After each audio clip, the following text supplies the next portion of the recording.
¿Qué tal? Bienvenidos a esta emisión de Más Cultura. Nuestro invitado para el día de hoy es uno de los nombres más importantes del teatro que se hace en nuestro país y en varios otros lugares de América Latina. Su nombre es Jorge Vargas y vamos a estar charlando con él sobre las cosas que ha incorporado al teatro. Para muchos el teatro podía parecer una disciplina sumamente rígida y gracias a los muchos estudios y prácticas que ha hecho Jorge Vargas se ha encargado de incorporarle muchas cosas y eso lo podemos ver en su trabajo más reciente en el estado de Veracruz, que lleva por nombre El Puro Lugar. En El Puro Lugar no solamente vemos gente en escena contándonos una historia, sino que Jorge Vargas se ha ocupado de que también la vivan un poco mientras la están contando, ya que parte de los actores que ocupan esta producción vivieron un suceso bastante similar a lo que se narra en El Puro Lugar en la Ciudad de México hace ya muchos años, y además el lugar de representación y la manera de presentar la obra son sumamente particulares. Vamos a seguir charlando con Jorge Vargas. Jorge Vargas, originario de Durango, es uno de los principales directores del teatro contemporáneo en México. Ofrece siempre propuestas diferentes, con montajes y escenarios poco convencionales. Su más reciente proyecto lo llevó a cabo en la ciudad de Jalapa con El Puro Lugar. El director artístico de la compañía Teatro Línea de Sombra tuvo sus inicios dentro del teatro de mimo. Lo que hacía era muy físico. Usaban máscaras y formas muy estilizadas en lo que se llamaba teatro de grupo. Fue en Europa y Canadá que se especializó en el teatro del cuerpo. Su larga experiencia con grandes maestros como Steve Wasson, Corny Somm y Dan Stein, entre otros, le ha permitido ser pedagogo en actuación y técnicas corporales. Creador del emblemático La Fragua del Mundo, espectáculo de gran formato del Fórum Universal de las Culturas Monterrey 2007. Director artístico y coordinador de Transversales, proyecto multidisciplinario que abarca el Encuentro Internacional de Escena Contemporánea. Jorge Vargas se encuentra en la búsqueda permanente de caminos alternativos entre lo escénico y las artes plásticas, la música, el video y las posibles relaciones entre aquello que podamos denominar teatral. Sus intereses están encaminados a la exploración del quehacer contemporáneo del teatro. Su motivación es la investigación de los procesos de la escena y de la creación, a partir de nuevas dramaturgias y escrituras espectaculares. Cuando yo empecé a hacer teatro, yo lo que quería era viajar. Y de hecho, cuando yo fui a la primera entrevista, yo llegué ahí porque iban a hacer un viaje de intercambio con Oaxaca. Y yo quería ir a Oaxaca en que tuviera que hacer teatro, ¿no? Y esta noción de traslado, de desplazamiento, ha sido como una marca en las cosas que yo he hecho, porque yo en vez de buscar academias, yo busqué maestros, porque en esa época nos interesaba más esa noción. Para mí ya alguna gente de mi generación, así es que para tener contacto con esos maestros yo tuve que salir del país. Y salir del país, eso me permitió ver las formas, ciertas formas de teatralidad que eran desconocidas para mí y que necesariamente influyeron en lo que estaba haciendo, en una época en la que empezaba como a formularse una idea de teatro que giraba alrededor de un cuerpo construido, de un actor físico que podía construir su discurso a través del cuerpo y solo con el cuerpo como herramienta material de trabajo. Entonces eso imperó durante mucho tiempo en mi trabajo. Yo estudié teatro físico en Francia y en los años 90 también, a partir del encuentro con otros maestros, empecé a tener curiosidad sobre aquellas formas teatrales de lo que llamamos realismos y que tenían que ver con estas nociones de construcción de ficción con las que un actor intenta levantar una ficción. Nosotros hicimos un diplomado de teatro del cuerpo a principios del 2000, y gracias a que estuvimos convocando a gente afín, ahí confluyeron un grupo de maestros en una época en la que empezamos a cuestionarnos muchos de los paradigmas en lo que sustentaba el teatro, digamos, en aquellos tiempos, como la idea de la superespecialización, la idea de un cuerpo virtuoso, y la idea de todas estas formas convencionales de intentar retratar la realidad. Y de esas discusiones empezamos a girar o a orbitar hacia otro tipo de experiencias. Experiencias que empezaban a cuestionarse, digamos, la verticalidad de las estructuras de lo teatral como reproducciones de poder y por tanto el propio edificio del teatro como lugar único de la experiencia. Y entonces esa movilización permitió que nosotros empezáramos a poner los ojos en otras experiencias que estaban interesadas en lo mismo, desde México y desde fuera de México, ¿no? Organizamos durante 18 años un festival que se llamó Transversales, sobre escena contemporánea, y ahí pudimos, de alguna manera, desde una forma más cercana y compleja, acercarse a esas prácticas, ¿no? Y entonces, pues eso ha ido creando una especie de bagaje y un imaginario que nutre pues, lo que hacemos. Toda mi vida hice teatro y todas mis negociaciones con la realidad han sido a través de la escena. Solo que ahora, para mí, la escena de lo teatral se ha ido volviendo cada vez más difusa, la frontera entre lo que podemos llamar hoy como escena y el resto de las artes, incluso el resto de los campos de conocimiento con los que tú puedes tratar con la realidad. Yo creo que en todo caso es como una especie de evolución, de curiosidad y de sentido hacia otras maneras de abordar la realidad, todavía desde aquello que llamamos escena. Ahora vamos a hablar acerca de Chimpancé, una puesta en escena sumamente importante ya que se trata de una reflexión más que acerca de la violencia, sobre cómo experimentamos la violencia y más importante todavía, sobre cómo la justificamos. En Chimpancé podemos encontrar técnicas narrativas que a lo mejor encontraríamos más fácilmente en alguna novela o en el cine que en el teatro. Para empezar, y esto puede ser un poquito confuso para la audiencia, es una obra que se nos cuenta desde el final y hacia el principio. Y bueno, esto no es fortuito, así podemos apreciar cómo es que ha llegado algún personaje desde la motivación a partir de lo más usual de su estado de humor natural a una situación que lo fuerza no solamente a ser violento, sino a racionalizar e incluso justificar este arranque que después no parece un arranque, sino la cosa más natural del mundo. Es un viernes por la noche, todo sucede en una fiesta, hay un chingo de gente, la mayoría de los que están allí son jóvenes. Bueno, jóvenes, hay chingos de viejos también. El punto es que en medio de la noche pasa algo bien culero. Unos ladrones que dicen que son narcos, pero que no son narcos, entran a la fiesta. Los de la fiesta, hartos de tanta pinche violencia, deciden defenderse y hacer justicia por su propia mano. Secuestran a uno de los ladrones. Lo desarman, lo encueran, lo golpean, torturan, se burlan de él durante toda la pinche noche. Al día siguiente, nadie sabe qué pedo. Todos se levantan con esa sensación. ¿Has tenido esa sensación de vacío en el estómago? Esa sensación. Todos tienen una cruda moral, todas esas personas que golpearon al tipo durante toda la noche. Chimpancé es la obra que nos hace reflexionar sobre la naturaleza de la crueldad y la violencia entre seres humanos, animales y máquinas.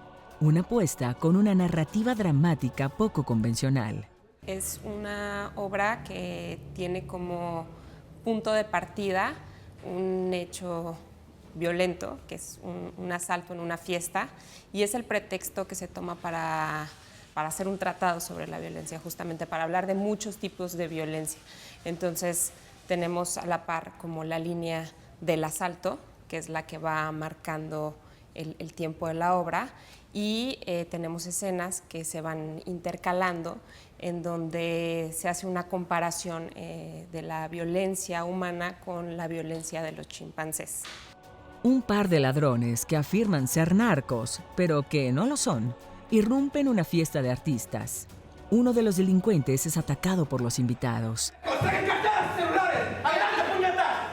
Te dije, pendejo, te dije. Espera solo un segundo. Espera las órdenes. Espera un segundo más para alcanzar el blanco. No seas un puto héroe. Espérate un segundo más. Volteo y no sucede nada. Los segundos duran una eternidad. Un crujido de ramas. Un silencio apenas perceptible.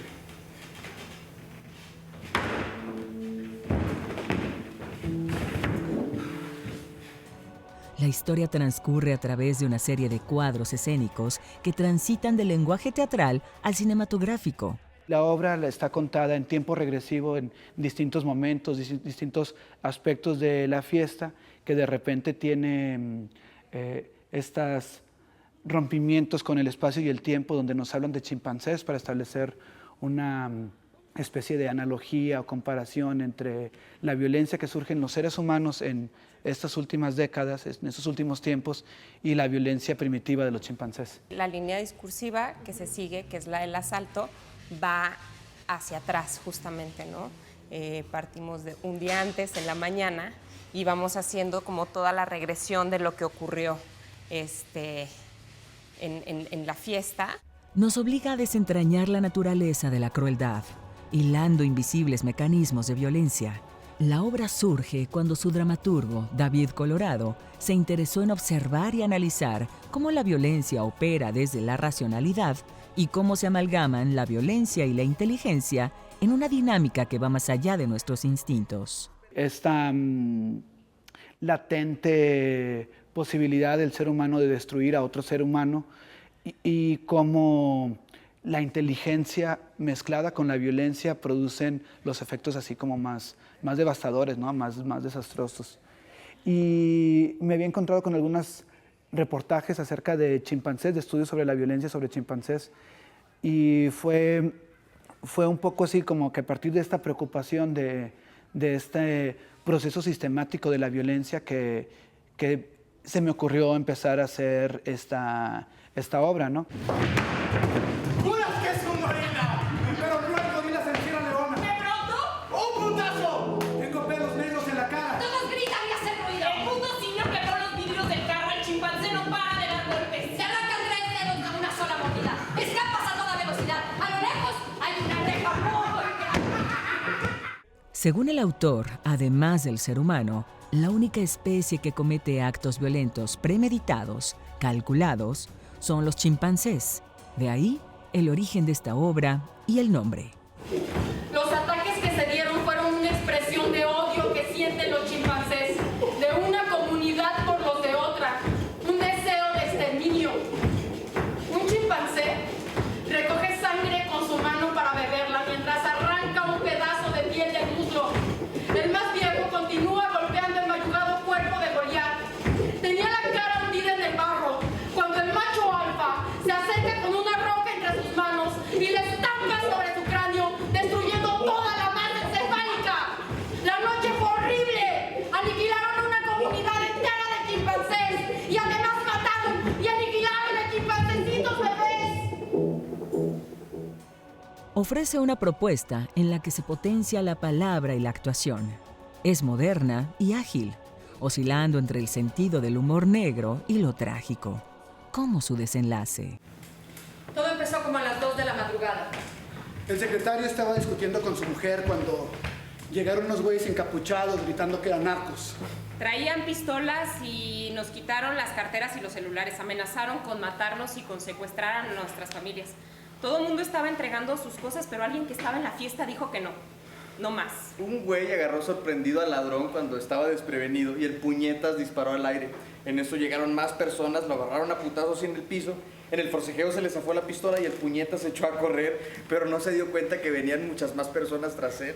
No es que los justifique, pero aquí las cosas están muy feas. Todo está mal.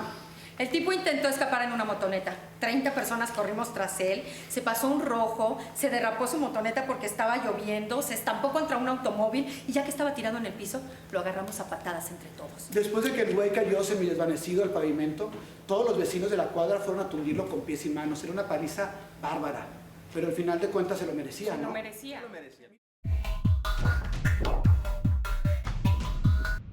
Creo que El Puro Lugar es un proyecto que intenta ser a la vez como un proyecto de intervención social y, digámoslo así, un objeto artístico. De tal manera que El puro lugar se concibe a partir de 3 especies de hilos conductores, que son 3 sucesos o acontecimientos. El primero de ellos es el que nos convocó para el proyecto, que es el aniversario número 35 de un ataque que hubo por parte de un grupo de gente de derecha a una compañía de actores que tenía puesta en escena una pieza sobre pues como los entretelones de la vida religiosa de los años 70, 80, ¿no? Una pieza de Oscar Liera que se llama Cucaramácara y que al parecer no fue del agrado de ciertas autoridades eclesiásticas en la época, y en una función en el Teatro Juan Ruiz de Alarcón de la UNAM, pues ellos sufrieron un ataque aparentemente por cerca de 60 personas que, armados con varillas, con bates, arremetieron contra los actores, ¿no? Al mes de estar imaginando ese proyecto, ocurre un evento que es el ataque a 8 jóvenes estudiantes que estaban en un pequeño cuarto de estudiantes celebrando un cumpleaños, y en medio de la celebración arremeten, irrumpen 10 atacantes y los golpean de una manera salvaje. Esos 2 eventos a nosotros nos parecieron importantes por sus semejanzas, ¿no? Y pensamos que podíamos establecer ciertas correspondencias en el tiempo, como en un tiempo histórico, entre aquel suceso de hace 35 años y este suceso de la actualidad, para preguntarnos básicamente si desde las prácticas artísticas es posible todavía representar la violencia de alguna manera. Ese lugar, el pequeño cuarto de estudiantes, está situado en una calle que se llama Herón Pérez, y Herón Pérez es el nombre de uno de los mártires del 28 de agosto, y que le da nombre a una calle que cruza todo un barrio, que fue construido alrededor de una fábrica, que es la fábrica de hilados y textiles de San Bruno, en donde el sindicato en los años 20 estaba dirigido por un grupo de líderes comunistas. Y un día, simulando un asalto, un grupo de sicarios de la época levantan a 10 de ellos, los llevan a las afueras de Jalapa y ahí los sacrifican. Digamos, de manera un poco aleatoria, estos 3 puntos marcan como unas especies de coordenadas en la historia, en el tiempo, sobre la violencia. Entonces, el puro lugar intenta ser como el epicentro de esos 3 eventos para reflexionar de manera comunitaria a través de prácticas, llamémosle así, artísticas, sobre ese hecho, ¿no? La contracara a esta noción de Guy Debord de los no lugares, que son aquellos lugares de tránsito, como son los aeropuertos, como son los centros comerciales, pero también como lo son, por ejemplo, los cuartos de estudiantes, donde pues no hay un sello personal en el cuarto, sino llegan, se habitan, salen, llega otro estudiante. Y entonces nosotros pensamos que la violencia convirtió en ese no lugar en un puro lugar.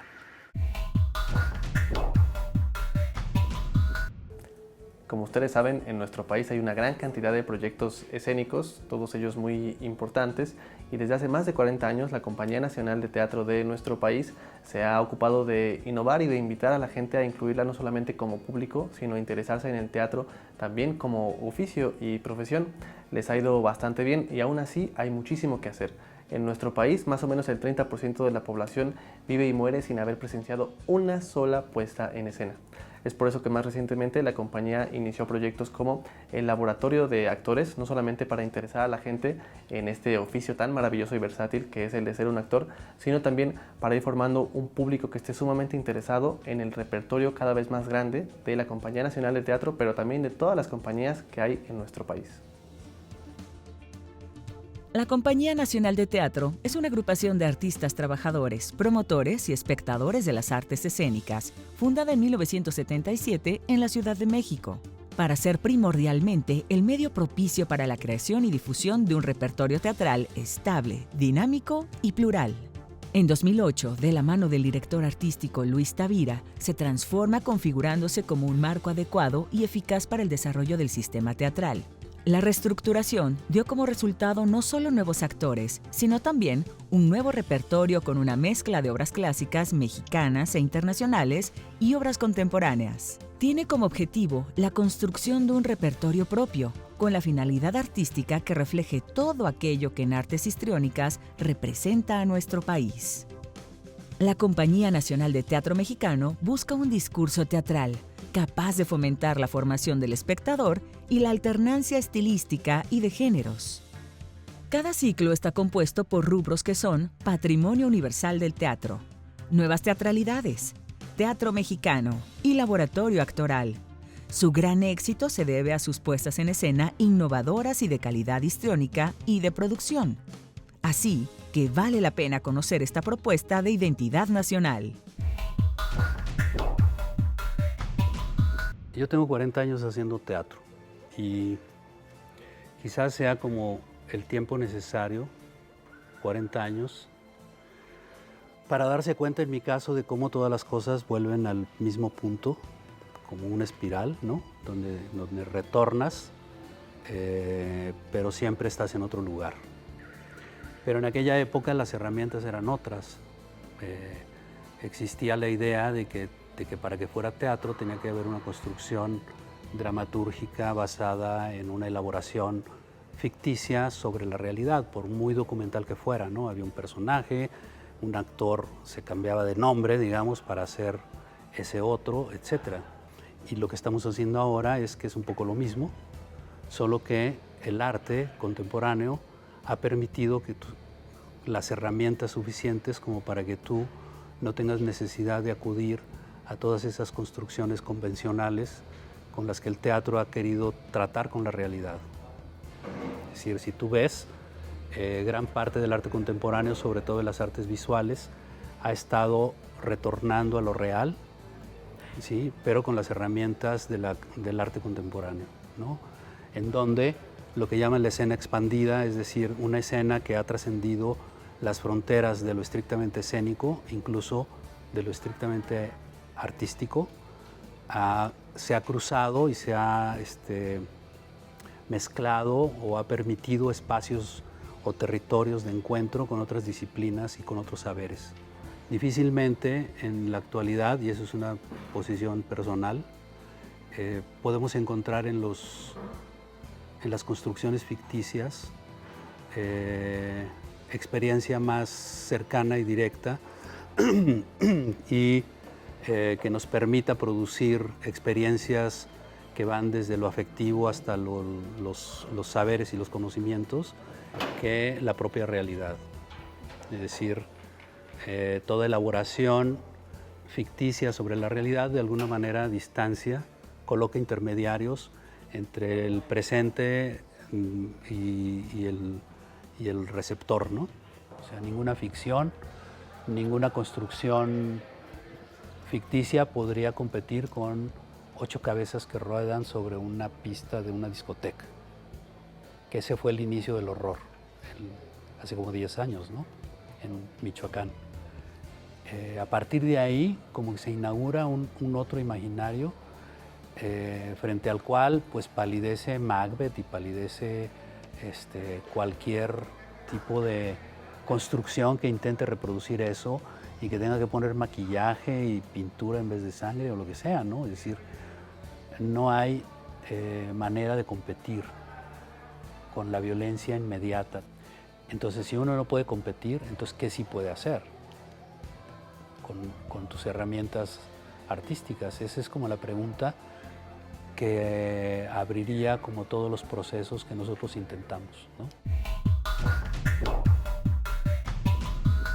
Ya llegamos al final de este programa y quiero regresar a algo de lo que hablábamos al principio sobre el puro lugar. Esta obra fue presentada en parte gracias a una dinámica que están llevando a cabo para incluir a todo el público que quiera a las actividades que se hacen de teatro en la ciudad de Jalapa, y ustedes pueden encontrarlos, por ejemplo, en esta página, en la de El Puro Lugar. La dinámica que hacen es que buscan a los espectadores antes siquiera de presentarles de qué se va a tratar la obra, es decir, como que nos invitan a ser preasistentes, a formar parte de la labor, a contar nuestra experiencia. Esto fue Más Cultura, nosotros nos vemos la próxima.